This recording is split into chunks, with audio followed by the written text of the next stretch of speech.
Okay, hi, my name's Joel, and I'm going to do a review of my playbook trade for December 3rd, 2018 on the ticker MAR.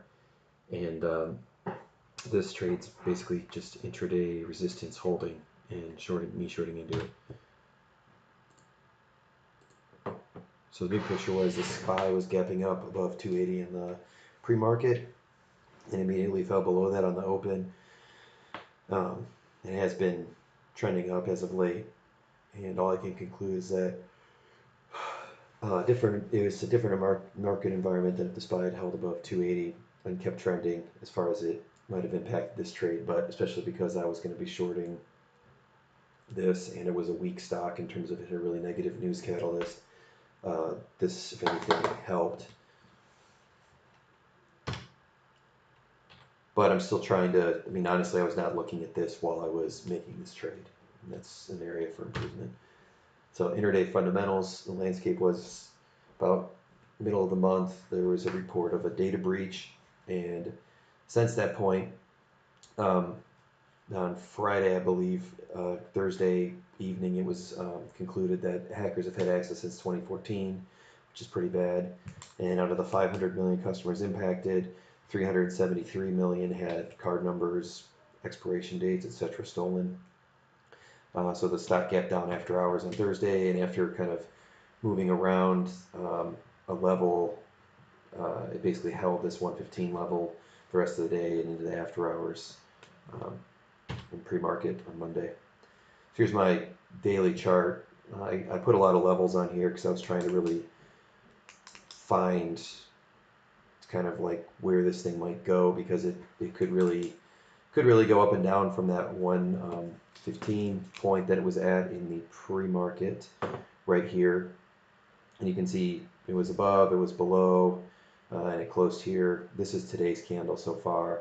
And there's a lot to look at, but I wasn't looking at this while I was actually trading. I just have these lines on here with the thick lines are like daily, key resistance levels.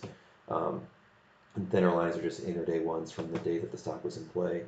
And it's just a means for helping me kind of plan out what plays I wanted to make. But you can see on here, this 118 level is a level that here 1, 2, 3, 4, 5, 6 days in a row acted as resistance. Finally got above it, is holding, got below it. When it finally got above it, it went on a nice little run. Now it's below it again. So I thought that's pretty important. And you can see even on Friday it touched it briefly. So here's Friday's action. You can see it immediately failed this 119 level, came back up and touched the 118, back down to 114, kind of oscillating about this 115, and then held it the rest of the day before in the pre-market, testing 118 briefly and kind of holding this. So reading the tape, I didn't really utilize my tape reading skills. I kind of utilized them once I got into the trade to quickly lower my risk by moving my stop loss down. And in retrospect, didn't need to set that big of a stop. And I'm still learning how to set, how to trade these higher dollar value stocks, where a lot of the stocks I'm used to trading are like $30 or $40. So here's my trade. Put in a limit order here at 117.95, and my initial stop was above 118.21, because I think it blipped up there to 118.20. And now that I'm saying this, it's a potentially, I mean, I don't know, a dumb reason for setting your stop, and I probably should have just held to the level. But hey, I'm just trying to figure it out here, and I moved my risk down pretty quickly. But I didn't know when it came back up there how closely it was going to hold this 118. So I got in. It quickly moved in my favor. Then I quickly set my stop down to 1802, and then after it kind of got the flush down through 80, I moved it down to 190, and then just kind of rode that down there. Eventually, it got below into the 50s, so I moved it down to 65, thinking you might keep getting a flush all the way down to 117. It didn't. It came back, and I got stepped out for a nice gain.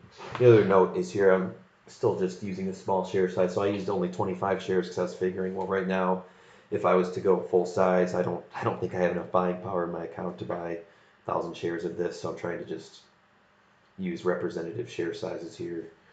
Um, Again, up for debate whether or not or how much shares I should have used here, but it's what I did today. So some things I did well. Identified this level from pre-market study of the longer time frame daily chart and was patient for this opportunity and waited for my price. Areas of improvement. The RVR wasn't there in this trade the way I executed it, although the way I thought the trade could play out using a 20-cent stop, 25-cent stop still would have yielded me about a 4-to-1 RVR, which is totally plausible. I need to noodle on these concepts though and figure out how to handle the risk on some of these higher dollar stocks. Even if the RVR is there, just how likely is it to make one of these moves? And I'm still trying to assimilate all this information, ATR, all that kind of stuff, and even just how stocks behave on a second day versus a first day. Because later on, for instance, I tried to short that stock at another level that was less important, and I only set a 2-cent stop, and it hit it on the nose, and the stock then moved in my favor. So I think 25 cents is probably too much, 2 cents is probably too little, maybe 7 to 10 cents, but still something I have to kind of mess around with. And that's my playbook trade for today.